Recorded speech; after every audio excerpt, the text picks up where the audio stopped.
Sir अगर हम time travel करके 1000 साल आगे जाएं तो आपको क्या लगता है कि आज का जो टाइम है उसे किस आर्ट फॉर्म के लिए याद किया जाएगा?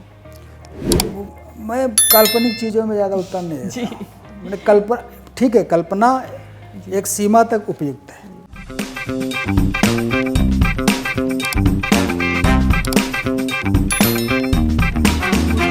मध्य प्रदेश राज्य अपनी सांस्कृतिक समरसता एवं सुदीर्घ परंपरा के लिए देश ही नहीं बल्कि दुनिया भर में प्रसिद्ध है। देश के हृदय प्रदेश को सांस्कृतिक सरोकार जैसे संस्कारों में मिले हों।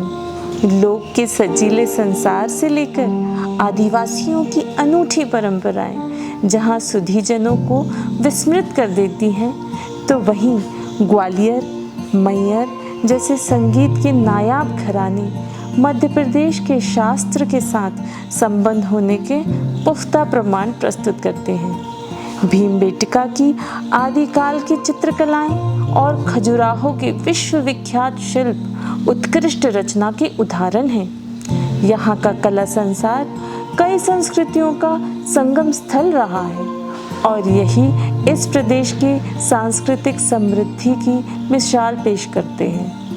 वाकई यहाँ की संस्कृति किसी तिलिस्मी दुनिया से कम नहीं और ऐसी अनमोल सांस्कृतिक विरासत की हिफाजत पूरी सच्चाई और ईमानदारी के साथ कई वर्षों से कर रहा है मध्य प्रदेश का संस्कृति विभाग, जिसका उद्देश्य न सिर्फ संस्कृति एवं कलाओं का संरक्षण संवर्धन है बल्कि कलाकारों का विकास भी है। वर्तमान में ऐसे विभाग की बागडोर है संचालक संस्कृति श्री अदिति कुमार त्रिपाठी जी के हाथ में, जिनके विजन की वजह से आज यह विभाग नए आयाम रच रहा है और दुनिया भर में अपनी अलग पहचान बना रहा है।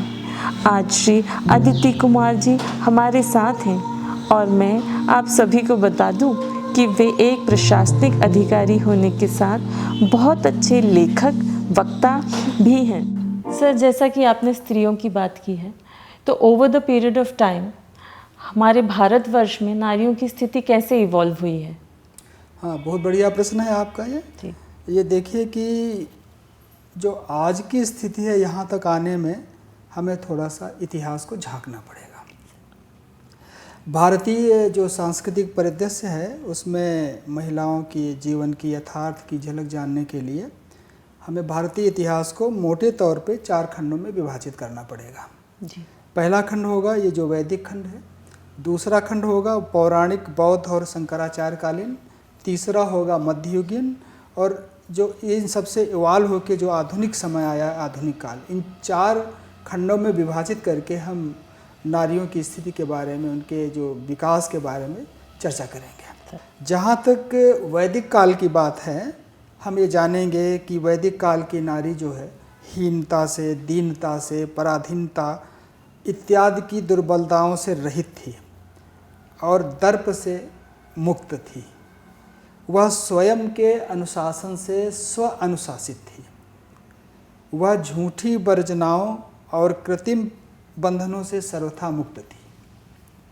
उस समय के ज्ञान विज्ञान के आयामों में और सामाजिक क्रियाओं में प्रायः सभी क्षेत्रों के शीर्ष स्थानों तक नारी की पहुंच थी और पहुंच एकदम सहज थी। कोई किसी के माध्यम से नहीं ले जाई गई थी, सहज रूप से वहां तक वो पहुंची हुई थी। वह आत्मविश्वास से पूर्ण अपने कर्तव्य निर्धारण में सर्वथा सक्षम रही है। उसे ये पता था कि वह राष्ट्र की शक्ति है, उसके जीवन का प्रभाव, उसका प्रभाव अदम्य है। उसके द्वारा समाज के निर्माताओं का और ज्ञान के क्षेत्र में दृष्टा विचारकों का सृजन होता है। मैं नारी जो है सभी तरह के समाज के जो भी उच्च विद्वान होते थे उनका सृजन स्वयं करती थी। वह भली भांति जानती थी कि जब उसने कभी भी किसी कर्म के अनुष्ठान में शिथिलता ही नहीं बरती है तो विजयश्री पर उसका अधिकार है। तो जो विजय मिलती थी सबसे आगे उसको मनाने के लिए नारी आती थी जी, है ना। नारी उस समय जो है ब्रह्मवादिनी मानी जाती थी और जो मंत्र इत्यादि रचे गए हैं उनकी दृष्टा मानी जाती थी। जी। चाहे हम ऋग्वेद देखें, सामवेद देखें, यजुर्वेद देखें, अथर्ववेद देखें अथवा उपनिषद देखें, आरण्यक देखें या ब्राह्मण देखें, इन सभी में नारियों को मंत्र दृष्टा के रूप में बताया गया है। एक श्लोक में तो 27 प्रकार की नारियों, माने 27 नारियों का वर्णन किया गया है कि किस तरह से उन्होंने मंत्रों को देखा। मंत्रों का मतलब जो वेद, ब्राह्मण, आरण्यक, उपनिषद, इनकी जो रचना की गई है उसकी रचना में जो मंत्र लिखे गए हैं उन्हें नारियों ने लिखा है। अच्छा। औरतों ने लिखा है। उसमें आया है घोषा, गोधा, विश्वारा, अपालोपनिषन्निषत्, ब्रह्मजाया, जुहुर्नाम, अगस्तस्य स्वसादिति, इंद्राणी चेन्द्रमाता च, शर्मारोम शोर्वशी, लोपामुद्रा च नद्यस्य, यमी नारी च सरस्वती, श्रीलाक्षा सार्परागी, वाक्श्रद्धा मेधा च दक्षिणा, रात्रि सूर्या च सावित्री, ब्रह्मवादिन्य ईरिता। माने ये 27 नारियों के बारे में बताया गया कि इन लोगों ने मंत्रों को देखा, इन लोगों ने पाठ लिखे। और प्रमुखतः 30 नारियों के बारे में बताया गया है, जिसे सार्परागी, शर्मा देवसुनी, जुहू ब्रह्मजाया, इंद्राणी, सची पौलामी, इंद्रमातरो देवजामी, अदिति दाक्षायणी, यमी वैवस्वती, श्रद्धा कामायनी, सूर्या सावित्री, दक्षिणा प्राजापत्या, लोपामुद्रा, शिखंडन्याप्स सरसौ, घोषा काक्षीवती, रात्रि भारद्वाजी, गोधा नारी, विश्ववारा, आत्रेयी, अपाला आत्रेयी, वाग आम्भृणी, रोमसा, भावयव्य पत्नी, सरस्वती, आसंग राजपत्नी, शशीयसी, नरंत राजपत्नी, उर्वशी, नद्या, लाक्षा, उपनिषद, निषद और मेधा।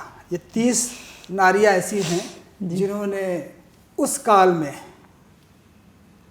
जब वैदिक काल था तो उस समय जो उन्होंने रचनाएं थी, उन्होंने जो समाज को दिशा दी, दशा दी और किस तरह से समाज को आगे बढ़ाया। जी।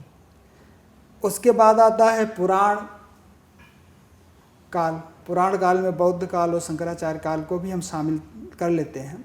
तो पुराण काल में भी देखते हैं कि नारी कहीं भी किसी से कम नहीं रही है। जी।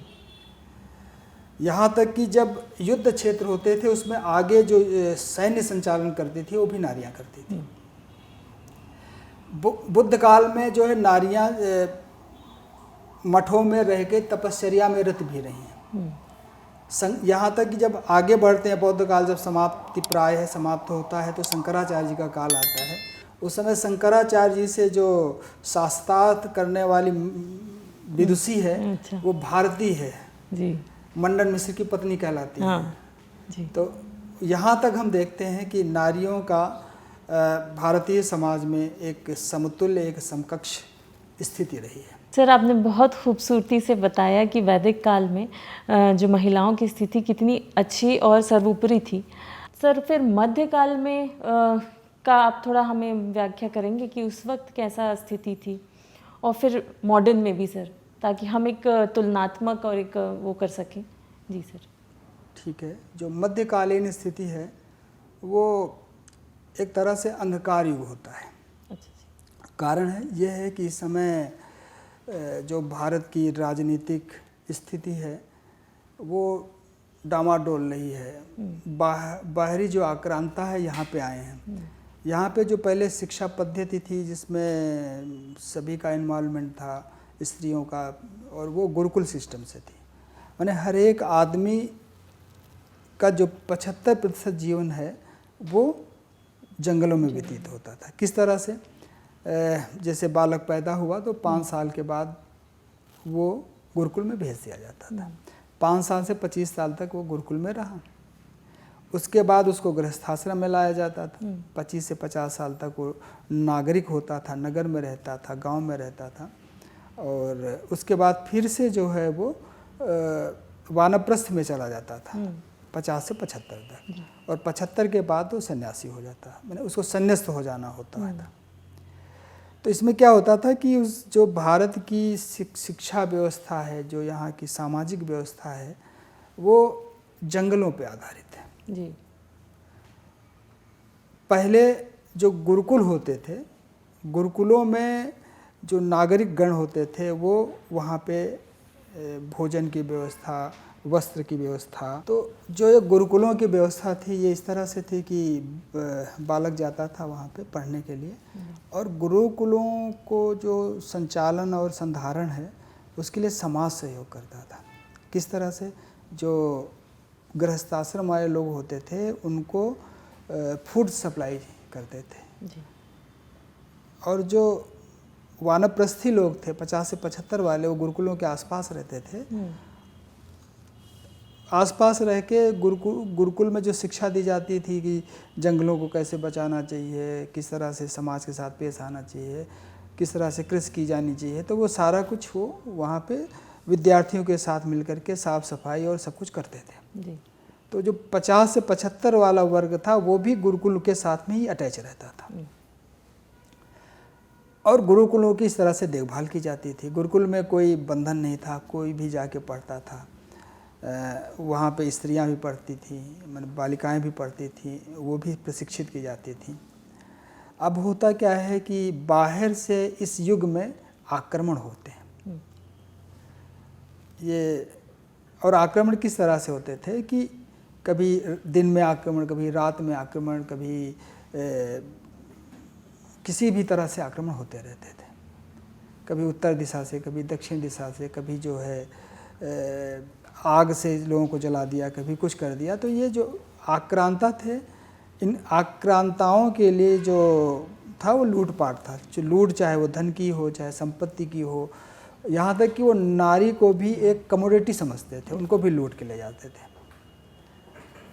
अब यहाँ पे एक नियमबद्धता थी भारत के समाज में, यहाँ के सामाजिक जीवन में एक नियमबद्धता थी कि शाम के बाद लड़ते नहीं हैं, और उन्होंने कभी बर्बरता देखी नहीं थी। तो जब ये आक्रमण हुआ तो ये समझ ही नहीं पाए कि आक्रमण क्यों हो रहा है। और आक्रांताओं का मुख्य ध्येय ये था कि वो सब कुछ लूट के ले जाते थे, यहाँ तक कि 10 साल तक के बालकों को भी उठा के ले जाते थे, और 10 साल से ऊपर या 12 साल से ऊपर जितने लोग होते थे पुरुषों में, उनका वध किया करते थे। तो जब तक समाज को समझ में आया कि ये कार्यवाही जारी है, तब तक काफ़ी भाग जो है इससे आक्रांत हो चुका था, प्रभावित हो चुका था। तो उस समय क्या होता है कि समाज में थोड़ी जागृति आती है और गाँवों में और पहरा देने की प्रथा शुरू होती है। जब पहरा देने की प्रथा शुरू होती है तो रात में ये जो आक्रांता है, रात में इनका आक्रमण होता है। उनको शिक्षा इस तरह से दी गई है कि दिन में व्रत रखो, रात में जो है वो खाना पीना करो, मसाले जलाओ। तो मसाले लेके या गांव में आक्रमण करते थे। तो बीच में जब जनता सतर्क हो गई तो एक और सिस्टम शुरू किया कि यहाँ भारत में देखा कि साधु संतों का बड़ा सम्मान है, तो साधु संतों के भेष में ये लोग आने लगे समाज में। और समाज में आके इन्होंने पूरी रेकी की कि किसी गांव में घुसे, देखा कि यहाँ पे इतनी जनसंख्या है, जनसंख्या में इतने पुरुष हैं, पुरुष में लड़ने लायक लोग इतने हैं, और महिलाएं इतनी हैं, तो और कौन सी स्त्री कैसी है उसका पूरा विवरण ये लिख के नोट करके अपने जो दल है उसको देते थे। अच्छा। तो फिर रात में जब आक्रमण होते थे, रात में जब आक्रमण होने लगे तो आक्रमणकर्ताओं के पता होता था कि यहाँ कितनी औरतें हैं, कितने बच्चे हैं, कितने क्या हैं। तो ये जो विभिन्न प्रकार के वेश में आते थे, लेकिन उनका वेश लंबी दाढ़ी रखना, जैसे भारत में साधु संत लोग हैं उसी तरह से वो आते थे दिन में, और हर एक से मिलते थे और उनको नोट करते थे बाद में। अच्छा। तो धीरे धीरे ये होशियारी भी जनता को समझ में आने लगी। तो क्या हुआ कि फिर जो औरतें थी या बच्चियां थी वो पर्दा करने लगी। अच्छा, तब से ये पर्दा वाला सिस्टम चालू हुआ। तब से पर्दा प्रथा शुरू हो गई। जी जी जी। और इतने ज़्यादा लोग माने जब पुरुषों का वध होने लगा तो यहाँ की जनसंख्या में असंतुलन होने लगा। तो जब जनसंख्या में असंतुलन होने लगा, पहले तो एक निश्चित आयु सीमा के बाद में माने एक निश्चित आयु प्राप्त होने पे शादियाँ हो जाती थी। तो जब यहाँ पे पुरुष बचे ही नहीं तो फिर क्या हुआ कि जनता ने देखा, समाज ने देखा कि इनका मुख्य उद्देश्य तो लूटना पाटना और औरतों को उठा के ले जाना है। तो यहाँ की जब जनसंख्या घटने लगी तो फिर ये बाल विवाह शुरू हो गए कि शुरू में ही जो है विवाह कर देते थे ताकि यहाँ पे संतानोत्पत्ति होती रहे, लोगों की संख्या बढ़ती रहे। तब ये चाइल्ड मैरिज तब से चालू हो गया, तो कुप्रथा ये शुरू हो गई है सब। बिल्कुल। तो पर्दा प्रथा भी शुरू हुई, ये भी शुरू हुई और बाद में समाज ने, यहाँ के समाज ने अनुभव किया कि इनका मुख्य ध्येय है कि यहाँ लूटपाट और औरतों को ले जाना। तो औरतें फिर जो है सती प्रथा तक करने लगी कि जब उनका वो पुरुष वर्ग खत्म हो जाता तो कि वो किसी के हाथ में न पड़े, जो उनका अल्टीमेट ध्येय है उसकी पूर्ति न हो, जो आक्रमण करता है, तो ये सती प्रथा भी शुरू हो गई। तो ये जो जितनी भी इस प्रकार की कुप्रथाएं हैं, चाहे बाल विवाह हो, चाहे पर्दा प्रथा हो, चाहे सती प्रथा हो, ये सब मध्य युग में शुरू हुई। तो उसके बाद फिर धीरे धीरे इतिहास के बारे में लोग पता है कि अंग्रेज आते हैं, फिर स्वतंत्रता मिलती है, फिर आज तक का ये पूरा इवॉल्व हुआ सिस्टम जी। तो इस तरह से जो हमारे देश और राष्ट्र की नारियां हैं, इस तरह से उनका विकास होता हुआ सामाजिक क्षेत्र में, राजनीतिक क्षेत्र में इस तरह से विकास होते हुए आया है। और आज के समय में काफ़ी नारियों में स्वतंत्रता है, वो स्वतंत्र हैं। तो अब वो अपने को स्वयं को विकसित करने के लिए उनके पास अवसर है जी। सर, मैं यहाँ पे ये पूछना चाहूँगी कि अगर हमारा भारत देश अंग्रेज़ों से अनछुआ होता तो जो 200 साल उन्होंने राज किया वो ना होता तो आज की स्थिति क्या होती सर, और ख़ासकर नारियों की? ये एक काल्पनिक प्रश्न है क्योंकि उस समय मध्य युग में था। मध्य युग में हमने बताया कि एक तरह के अंधकार युग है, तो इसके बारे में अभी कुछ अनुमान लगाना मुझे थोड़ा समझ में नहीं आ रहा कि मैं क्या अनुमान लगाऊं। तो इसलिए इसके बारे में भी कुछ कह नहीं सकता कि क्या होगा जी। लेकिन हमने अभी तक जो भी अध्ययन किया है उसका निष्कर्ष हमने ये निकाला है कि ये जो सारी चीज़ें हैं इनके लिए जो विदेशी आक्रांता हैं जी, वो हमारे समाज को मध्य युग में पीछे डालने के लिए जिम्मेदार है। और हमारा समाज भी जिम्मेदार है धीरे धीरे, जब तक वो सतर्क होता, क्योंकि उसने कभी युद्ध का अनुभव किया ही नहीं था इस तरह से कि रात में युद्ध और इस तरह से लूटपाट होगी, इस तरह से नारियों के, मतलब उनका जो लक्ष्य था वो नारियां थी, वो इसलिए थी कि वो अपने धर्म को उनके माध्यम से बढ़ाते थे, संततियाँ उत्पन्न करते थे और फिर एक बर्बरता का माहौल पैदा करके ये सब करते थे। तो इस तरह से ये जो है इवाल्व हुआ है। आज की डेट में तो आपने देखा होगा कि जेंडर बजट, चाइल्ड बजट, ये सारी चीज़ें हो रही हैं। तो हमने संक्षेप में पूरा का पूरा जो है वर्णन करने का प्रयास किया है जी। बहुत खूबसूरती से आपने इसकी व्याख्या की है सर। जैसे कि आप संस्कृति विभाग की बागडोर संभाले हुए हैं सर, तो मैं आपसे संस्कार और संस्कृति की बात करना चाहूँगी। जैसे कि मनुष्य को सर्वप्रथम अपनी संस्कार अपनी माता के द्वारा प्राप्त होते हैं, तो आपको आपकी माता जी द्वारा प्राप्त संस्कार और संस्कृति के बारे में हम जानना चाहेंगे सर। अब जैसे कि हम एक ग्रामीण परिवेश में रहे हैं, तो ग्रामीण परिवेश में हम हमेशा सुनते थे कि लोरियाँ सुनते थे, सुबह जो है चक्की वक्की चलती थी, तो आस पड़ोस में जो है औरतें गाना गाती थी। तो उस समय तो समझ में नहीं आता था, लेकिन वो कबीर, तुलसी और रैदास इन सब के पद गाया करती थी जी। अच्छा। तो उसका जो है संस्कारों में प्रभाव पड़ता है। जो ककाहरा है, जो काखा का अंगा है, वो उसकी शिक्षा मुझे अपने माता जी से ही मिली। अच्छा। हाँ। और क्योंकि वो हम जब कभी नानी के घर जाते थे तो नानी हमें कहानियाँ भी सुनाती थी। सभी कोई नानियाँ कहानी सुनाती हैं। घर में दादी, अगर हमारी दादी थी नहीं, लेकिन हमारी नानी थी तो कहानी सुनाती नहीं, दादी नानी ये सब कहानियाँ सुनाती हैं। उसके बाद ही बच्चे सोते हैं। एक तो सर, ये जो आपको श्लोक का, जो आप इतना अच्छे से श्लोक बोलते हैं सर, तो ये आपको आपकी माँ ने सिखाया है सर?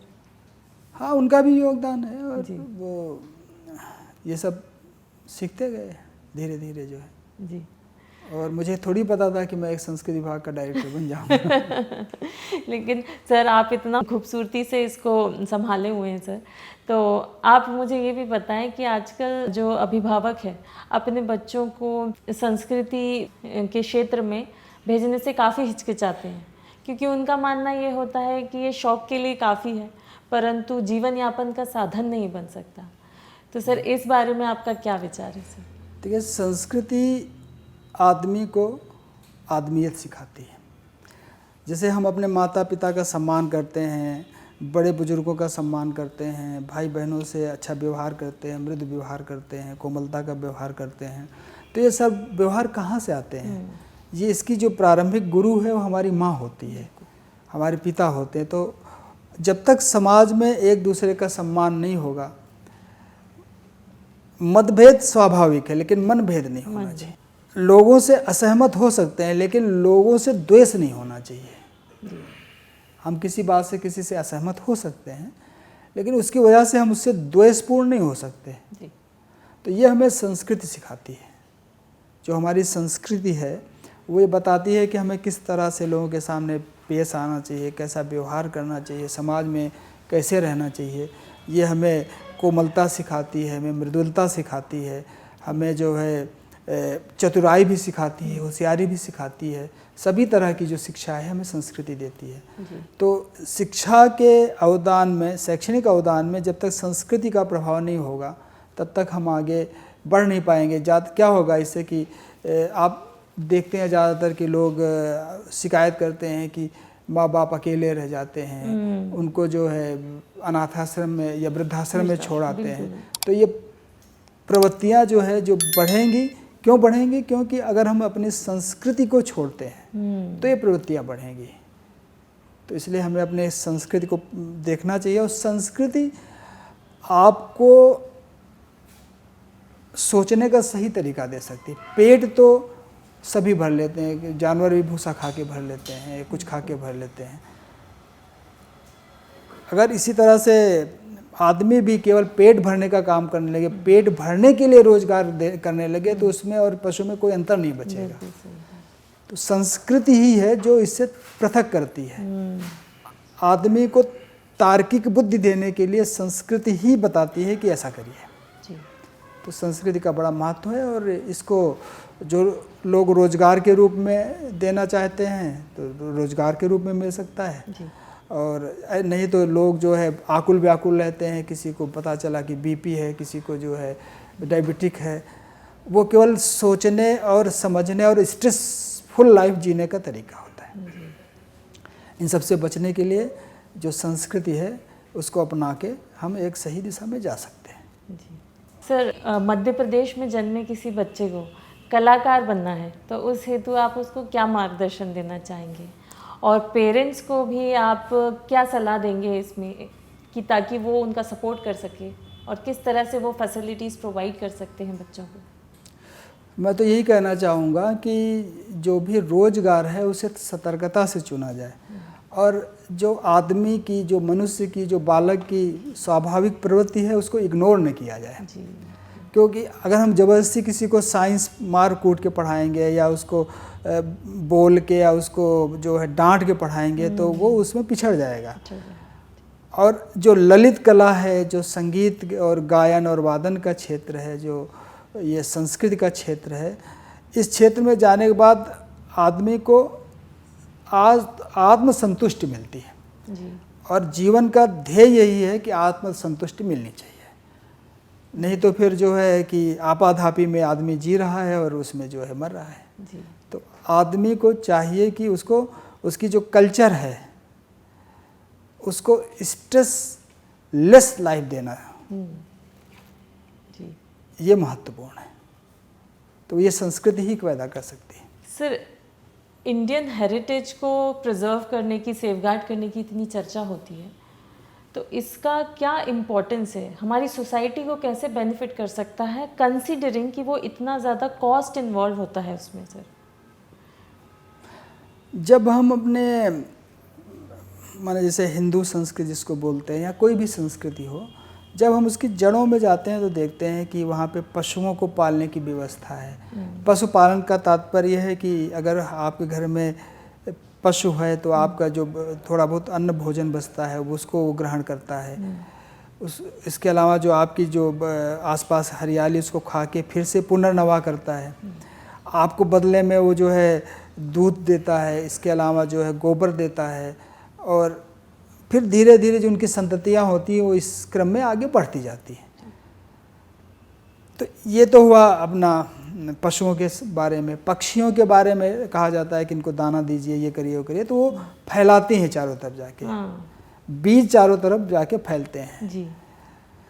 पशु पक्षी और कीट पतंगे, जो कीट पतंगे हैं ये भी परागण करते हैं।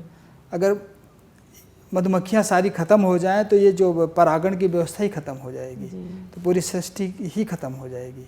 तो जो ये पशु पक्षी कीट पतंगे ये सब हमारी संस्कृति के अभिन्न अंग हैं।